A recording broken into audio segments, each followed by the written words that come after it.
Okay. Nandiyan na kayo lahat?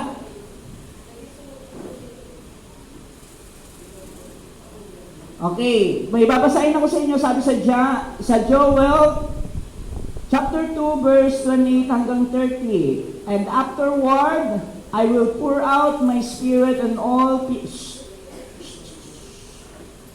Makinig na, makinig. And afterward, I will pour out my spirit on all people. Your sons and daughters will prophesy, and your old men will dream dreams.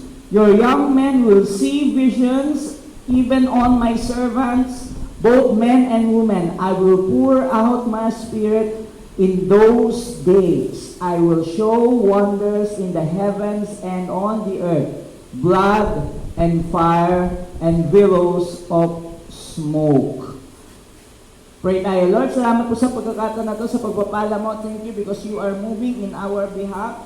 Patuloy na bigyan mo kami ng sapat na kalakasan to understand your thoughts, your love, and your move all over us. Salamat po dahil ikaw ang makapangyarihan Diyos sa amin, and patuloy na ipapakita mo sa amin kung gaano ka kabuti sa pamamagitan ng iyong Espiritu. In Jesus' name, Amen.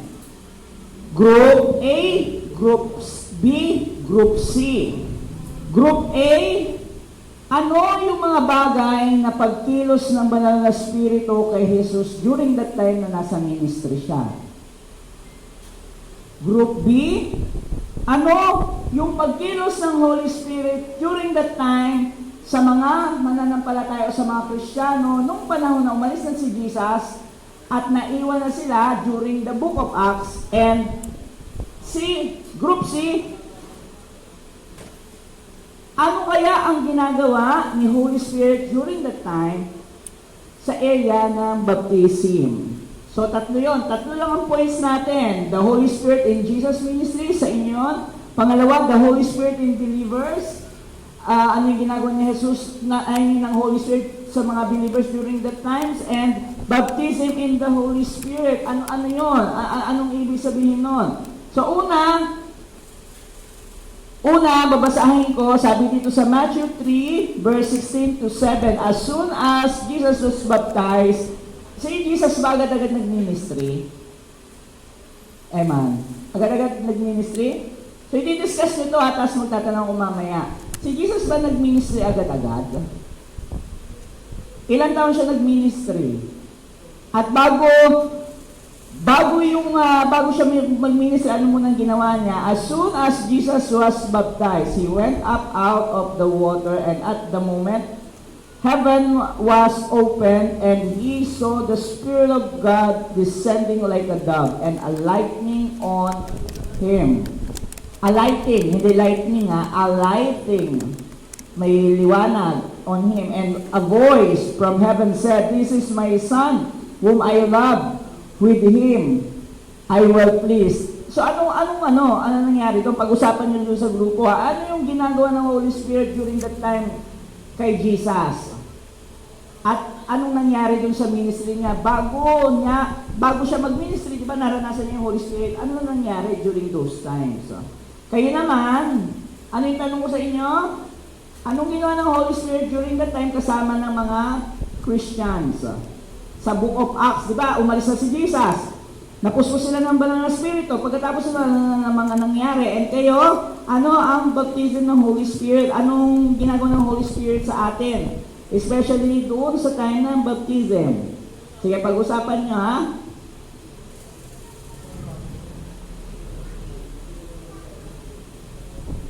So on that area, it will reflect sa ministry na meron kayo. Tinitrain up kayong leaders, di ba?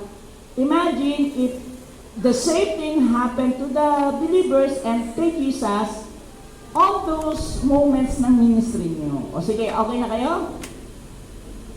So,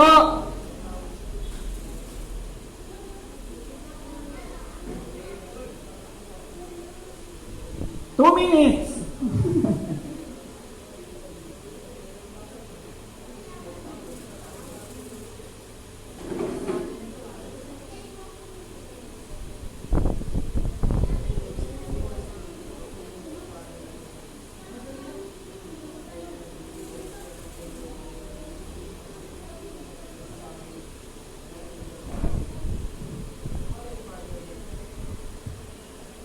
Timing ito kasi pinag-usapan natin ito sa preaching, di ba?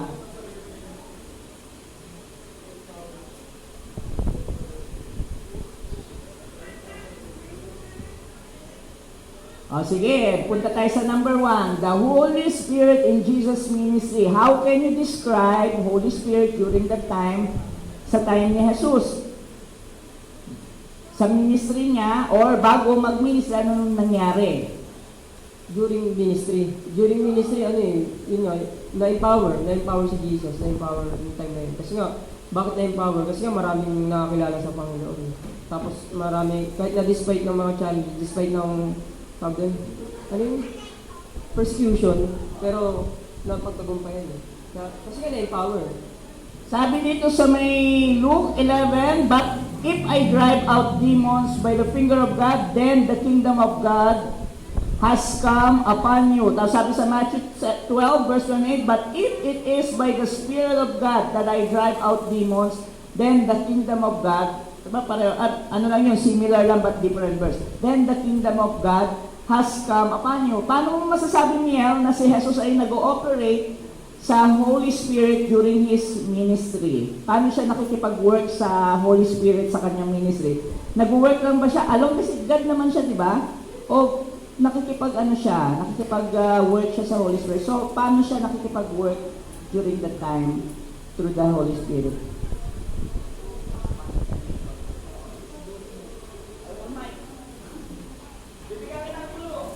Bibigyan kita ng clue. The Spirit inlay ni Jesus, yung prophecy, yung binanggit na prophecy para sa kanya dun sa Old Testament.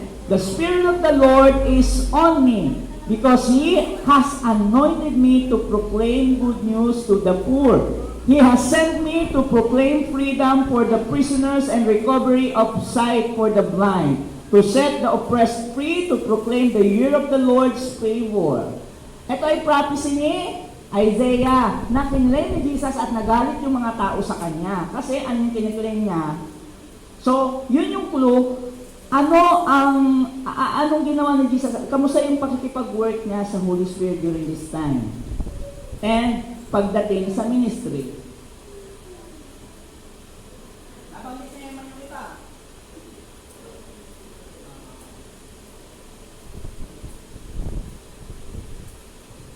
Babalikan kita.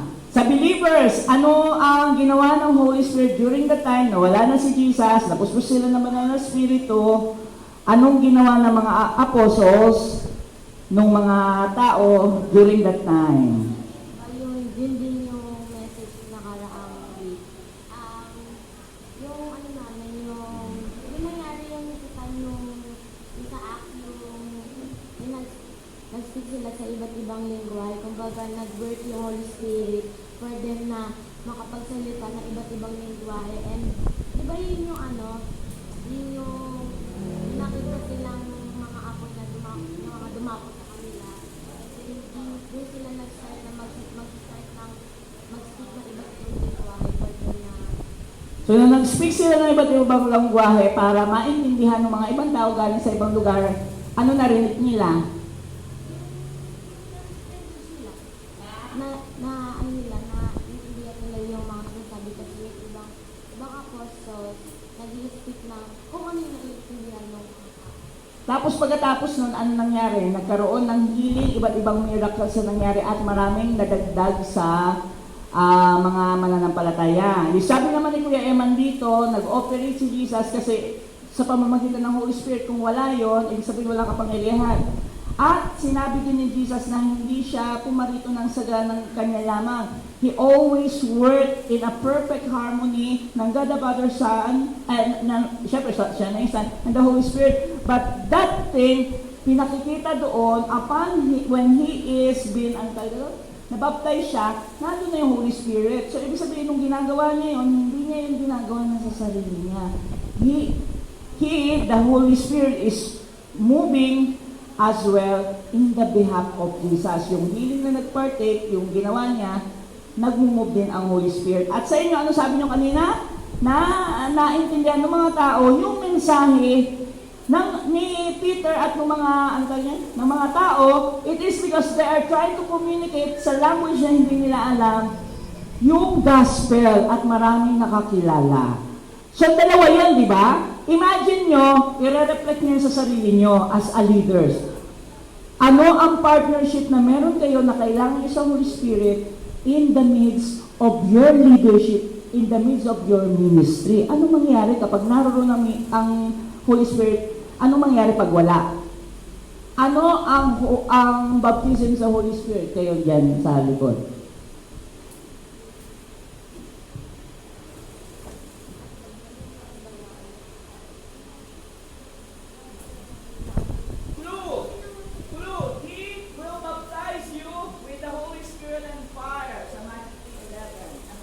Ano ya, like yung sa ano ya, yung nung mga apostol ya, nababagtay sila by speaking tongue and dun sila ano ya, dun sila parang nahihilya and yung ayun nga yung sinabi ni Hannah, nakita yung may apoy and pagtas no, nahil yung mga tao and maraming nag-surrender sa Lord din.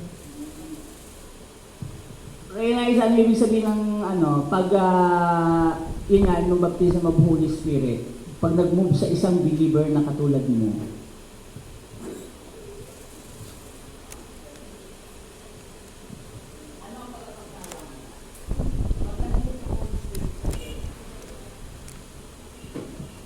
Kumbaga ano po, is yung Holy Spirit na yung namumuhay sa'yo, kumbaga hindi na yung sarili. isipin niyo, di ba, sinasabi natin baptism of the Holy Spirit, sinishare natin si Jesus, pero hindi nag-move sa buhay natin. Anong ibig sabihin ng baptism? Di ba, pinaliwanag ko to before, ito ay commercial word na ibig sabihin ay baptizo, ibig sabihin, ito yung cloth o damit, tela. Ano nangyari, Hana? Sige, alam mo yan. Sige. Yung white cloth ilagay sa makulay na tubig and then yung white cloth nalagyan nun. Yung color na di ba syempre white yun. And then yung yung makulay na yun na-absorb ng white color. So, nag-cool.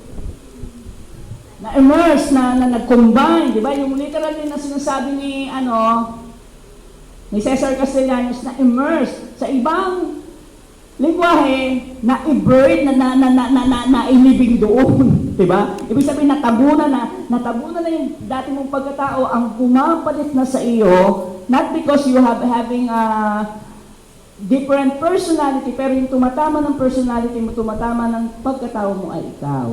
Madaling sabi, sa suma total ng tatlong bagay na pinag-uusapan natin, gaano ka-importante si Holy Spirit sa buhay mo bilang leader.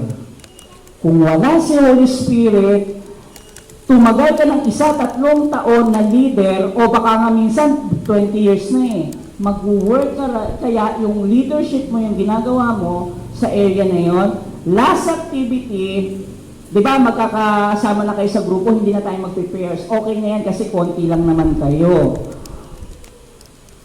Basahin nyo ulit yung Tagalog ng Joel 2. Basahin nyo. Remember maging handa kayo pagpunta ng klase. Kailangan may notebook kayo, meron din kayong Bible. Hanggat maaari, yun nababasa nyo.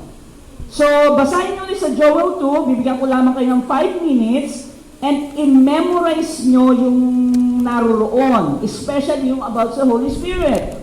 Tapos isulat nyo, write down yung mga bagay na pinapakita sa inyo ng Lord, yung ninanais nyo, yung dreams nyo, na gusto nyong makita sa inyong ministry. Ano yung healing na kailangan ng cell group nyo? Kapag nag-move ang Holy Spirit, may multiplication ba? Ilan ba gusto mong hawakan? 2 lang, 3 lang, hanggang doon ba? O at saan ka dinadrive ng Holy Spirit? Lord, pakiramdam ko, gusto mo na makumpleto ko yung mga hahawakan ko this year. Ano yung pinakikita sa inyo ng Lord? At i-declare mo, and bago mag-end, 1 minute before we end, yung 5 minutes, ipapag-pray natin yung kasamahan nyo, yung partner nyo, na makita yung work ni Holy Spirit sa ginagawa niyong ministry, sa leadership na meron ka. Ang ibig sabihin nito guys, hindi natin kayang gumawa, hindi natin kayang lumago in all terms of our relationship kay Lord kung wala ang Holy Spirit. Kung hindi nag-grow o hindi nagmumove ang Holy Spirit sa relationship mo sa Lord, how much more in your leadership and in ministry? Sige, let's go. So, mag-ano kayo sa inyong group, i-memorize, ang dapat i-memorize from Joel 2, select lang kayo doon, and then write your dreams. Yung pangarap o yung gusto nyong makita para sa inyong leadership na hinahawakan yung mga disciples o sa ministry. Ano ba yung healing na kailangan ng cell group nyo? Ano yung multiplication na nakikita mo na mangyayari? Ngayon ngayong panahon na to ng training.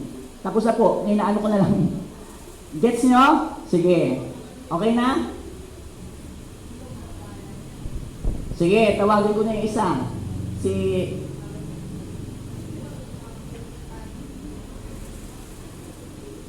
Okay, dyan na lang kayo sa inyong mga grupo.